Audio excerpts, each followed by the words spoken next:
Today's Friday, so we're going to talk about movies. The first movie I want to talk about is Steven Spielberg's Disclosure Day.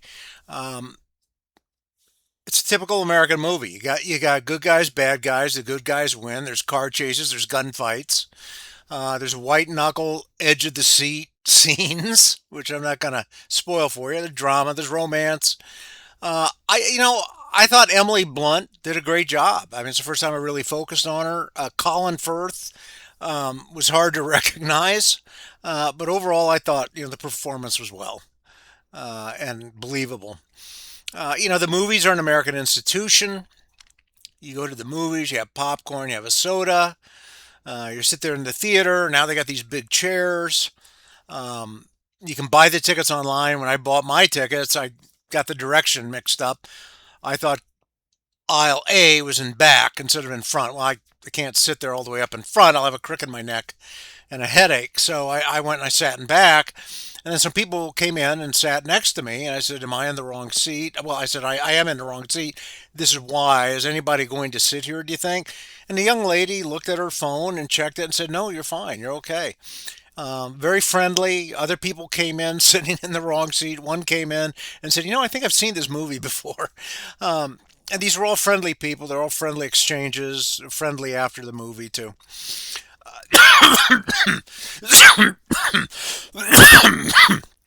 So, what this whole thing drove home to me is America's a new creation. We draw from very many different sources, very many different people and peoples. Yet we establish harmony between all these different sources as we fashion something new. And we do that using friendship. We do that using reason. And so right away I thought of Mark Twain's famous saying, I'm adapting it somewhat here, where he said, the rumors of my death are greatly exaggerated. Well, the rumors of American decline are greatly exaggerated. We have a lot of very negative people who are telling us that things are worse than they are, and they really aren't that bad. They're actually very good. But we do have enemies, and they're trying to divide us and break us apart. And we have to defeat these enemies, and we have to make our country strong, and we have to stand together in fighting them. So, what's the plot about? Well, it's science fiction, okay? I mean, aliens. Aliens come to Earth. This movie comes out at the time there's all this talk about aliens and flying saucers and release of files and everything like that. I just think that's all background. Spielberg timed it well. That's all I can really say. The movie was packed, and it's been running now for several weeks. So it's science fiction. Okay, it's science fiction, science fantasy. I read science fiction. I enjoy science fantasy. Science fiction. Real quick history here. Science fiction, science fantasy arguably goes back to the Epic of Gilgamesh from the time of Sumeria. Lucian's Trips to the Moon, Mary Shelley Frankenstein, which was written in 1816, or at least started then, after the Tora Bora volcano eruption that cooled the Earth quite considerably for a period of time. Jules Verne, H.G. Wells came out with the 200,000 Leagues Under the Sea and the Time Machine.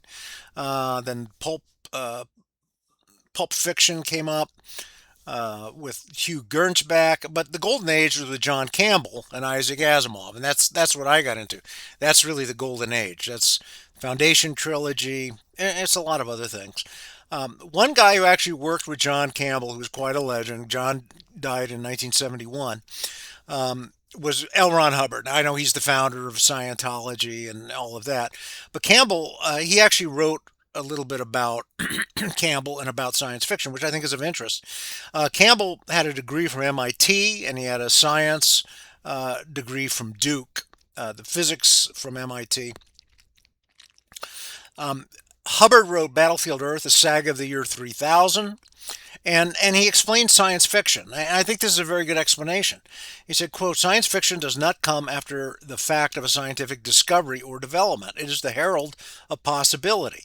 It is the plea that someone should work in the future. Yet it is not prophecy. It is the dream that precedes the dawn when the inventor or a scientist awakens and goes to his books or his lab saying, I wonder whether I could make that distant dream come true in the world of real science. End of quote. End of quote. So, that's what Spielberg deals with: science fiction, science fantasy. If you remember Star Trek, the series from the 1960s, a lot of cool gadgets. We're seeing them now. They all came to fruition. But the tyrants and the neotrads don't like that, okay? They don't want the creativity. They don't want the dreaming. They don't want the advancement unless they control it all. Um, there's several thoughts on that. They don't want dreaming. They want creativity. They want to stifle that creativity. And so one of the neotrads, because I happen to know people in this circle, Michael Hitchborn, Lepanto Institute, says this that he writes in June 13th, quote, Spielberg has been mocking our faith for decades. We shouldn't be surprised that he's doing it again with his newest movie about aliens. Oh, okay. So this is very instructive because this guy pushes this really dark narrative about the church and society. He's a neotrad, and what these guys want to do is they want to stifle.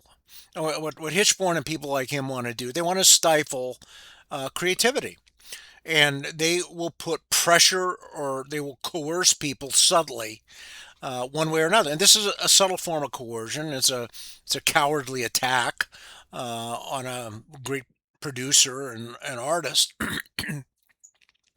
But that's what they have. They have pressure. They want basically society to be determined and culture be determined by people you don't know, according to standards that are arbitrary and that are capricious. And like I said, they don't want people having dreams. They don't want to have people thinking of things creatively unless they control it. So it's a very, very bad situation, and we'll see this in the next movie that I want to talk about. Um, but I think there's something else at work here that angers the tyrants and the neotrads, because I think the neotrads are really proxy warriors for the tyrants. I think they advance the tyrants' agenda because what they basically do is they go out there and they instill fear. They instill some kind of hierarchical system with rules that they alone determine. They concentrate power.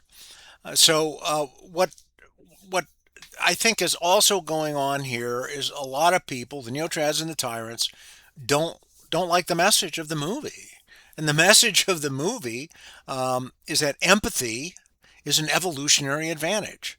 Oh, okay, okay. Somebody say, "Well, it's evolution." Using well, empathy is an advantage for every society, and it requires that you listen. And this brings me to my next point: why the tyrants and the neotrads don't like this movie, because they don't like the setting. And the setting is the world is getting ready for a massive conflagration, and all of the old systems are in place. All the institutional churches are there, and the concern is, well, if we let this word out that there are aliens, it's going to change the institutional arrangement. Well, the institutional arrangement gave rise to, or did not stop the rise of organized violence on mass scales. That's a historical fact. Um, but this movie drives that home. And what you've seen with the American order in the last 80 years, you've actually seen peace in the world.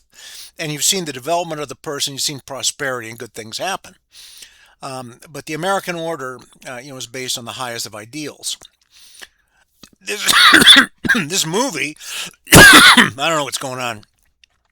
This movie gives this setting to viewers, that institutional religion doesn't really work. It actually feeds the flames of disorder and violence. So I can understand, those are the three criticisms of it. But once again, it's science fiction. Um, and so you look at it, you dream, you come up with ideas, inventions, and stuff like that. Okay, the next movie is The Wizard of the Kremlin, and it's from a novel by Giuliani de Empoli. Came out in 2022 in Europe. It was a huge hit, apparently. I had not heard about this until earlier in the year when I saw the ads for the motion picture. But it's based on facts. It's based on the life of Vladislav Surkov, who's been called the Gray Eminence. I've mentioned him before in the past. He basically helped Putin rise to power, and he helped to project Russian power. And then, of course, the movie is about Putin's rise, and so it's about Russia from about 1988, 89 until about 2014, 2015. The movie, and I'm sorry, the novel was very informative to a lot of people, and it was a big hit because it helped to explain authoritarianism, totalitarianism, and the rise of Russia and why Russia was going to war against Europe. And so the plot is about someone called Vadim Baranov, who is Surkov, who becomes a wizard of the Kremlin. He creates reality within Russia, and he creates reality outside of Russia. And so he becomes a tool for Putin's rise and also a weapon to be used against Putin's enemies outside of Russia. And then the movie also deals with Baranov's decline. Now, I have also read the book um, right here, which I recommend you get. The Wizard of the Kremlin. It's a novel, but I think it's really good. It explains a lot of things. It helps you to understand what's going on. So several of the things that come very strongly out of the movie is a statement that Berezovsky makes, and Berezovsky was a real oligarch. He was murdered in 2030, or they think they found him dead under suspicious circumstances in 2013 in England. And he was one of the oligarchs in charge of the media during the 1990s in Russia. And Putin ultimately wanted him out because Putin wanted to control the narrative. Putin wanted to create reality, not Berezovsky. He didn't want Berezovsky to be the power. Putin wanted the government to be the power, and Putin was going to be the government. And so Berezovsky was with a lot of other oligarchs in Russia. They were either imprisoned or they were kicked out. And at one point, he is talking to Baranov, the Wizard of the Kremlin, and he's saying the FSB is worse than the KGB. They destroy everything. They believe in nothing. I think that's very significant because later on, then Baranov talks to Prigozhin, who's played by an actor, but Prigozhin is there, and Prigozhin, played by an actor, is there with Baranov, and Baranov says they're talking about the Internet Research Agency, which is what Prigozhin created. Basically as a tool of asymmetric warfare. And these guys did hacks, they put out narratives, they amplified narratives, they did a lot of bad stuff, they influenced the 2016 election, and they got Trump elected in 2016. But there's a discussion between Prigozhin and Baranov, and Prigozhin has these 100 young kids working there who are very smart. They got PhDs. They're presenting the Russian view of things. And Baranov says, "No, no, no, you're doing the wrong thing. This is intellectual. We don't want to do that."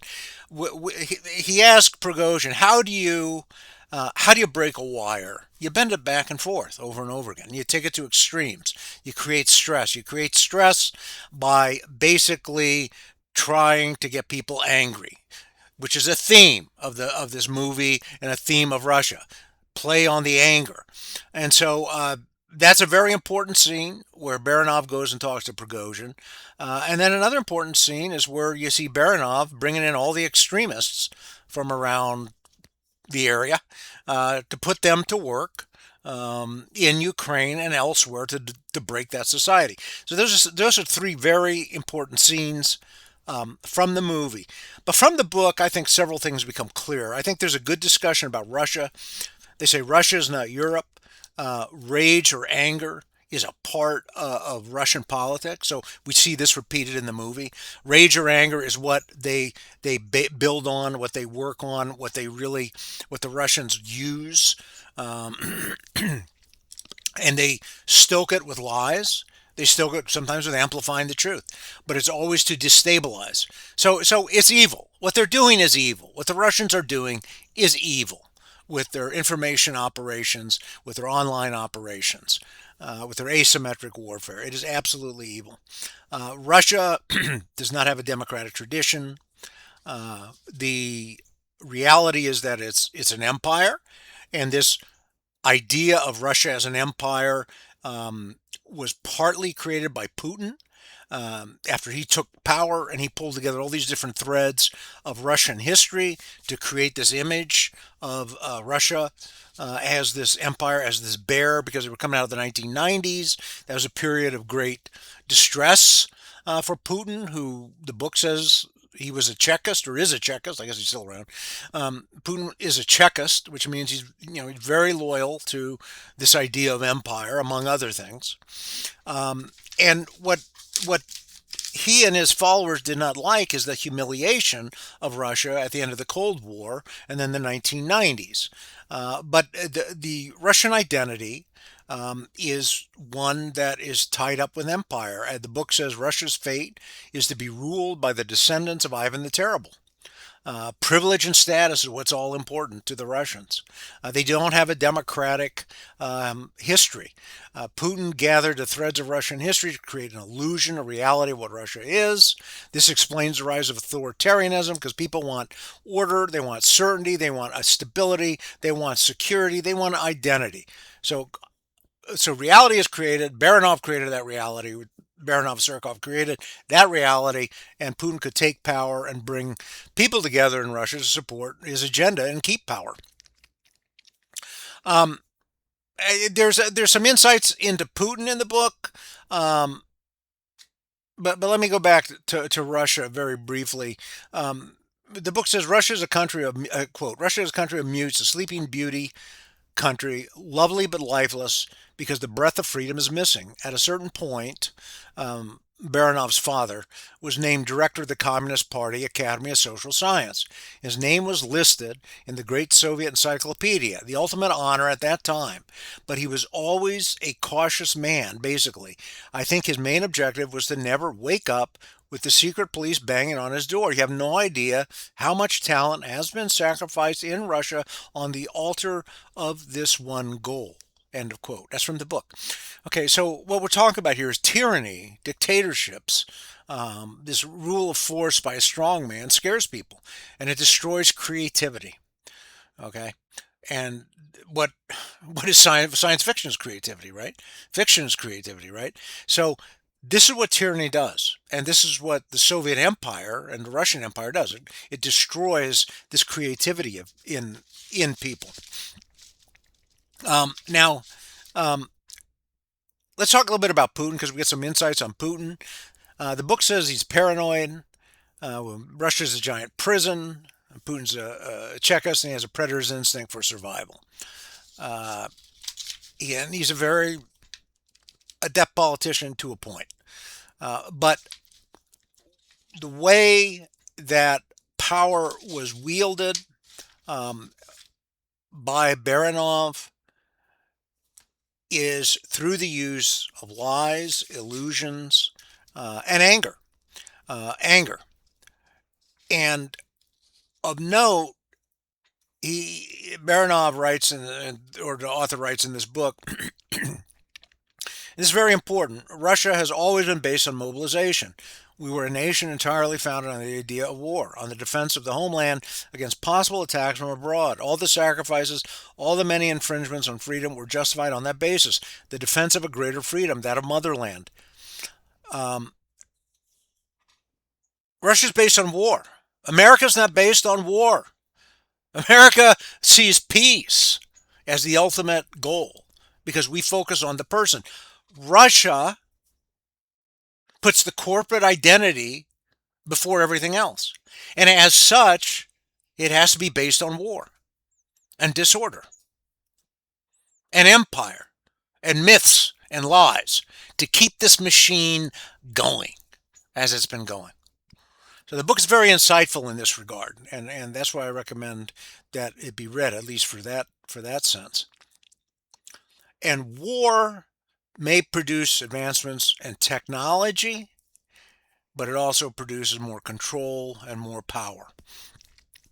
And the centralization of power, and Putin, or the Tsar, as Badenoff called him, um, centralized that power, existed for that power. He was the state in his own mind, and he existed to control the state and to run the state.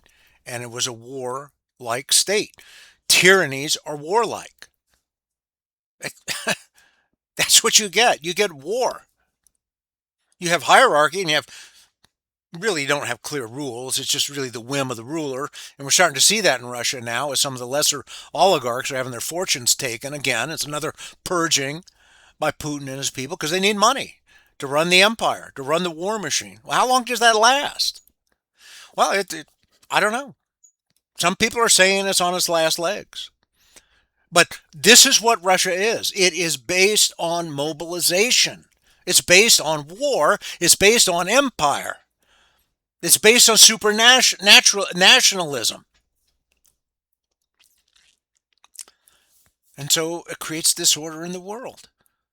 And it spreads lies around the world. It creates reality. And that's what it has been doing through its information operations and asymmetric warfare. Very interesting discussion about Ukraine. I think we all kind of knew that, but the events in Ukraine and around Russia were viewed as attacks on Russia and attacks on Putin. Russia and Putin became the same thing, which a lot of Russian people seem to be okay with until things start to break down, as they are now in Crimea, with the Ukrainian attacks on the infrastructure in Crimea, on the military targets in Crimea. But when it came to Ukraine, what Baranov says, and this is very important, quote, it wasn't enough to have a monopoly on power. We would also need a monopoly on subversion. Once again, it came down to using reality as the raw material for creating a kind of higher order game. I've done nothing all my life but probe the elasticity of the world, its inexhaustible propensity for paradox and contradiction. The political theater, now taking shape in my direction, was the natural outcome of a very long trajectory. Well, what's he talking about? Well, he's talking about creating the subversives in target societies. So what he did, he didn't want the economists, the PhDs, the oligarchs, the human rights professionals, feminists, um, vegans, gay rights activists, Gary Kasparov. He didn't want any of those people. They were the enemy.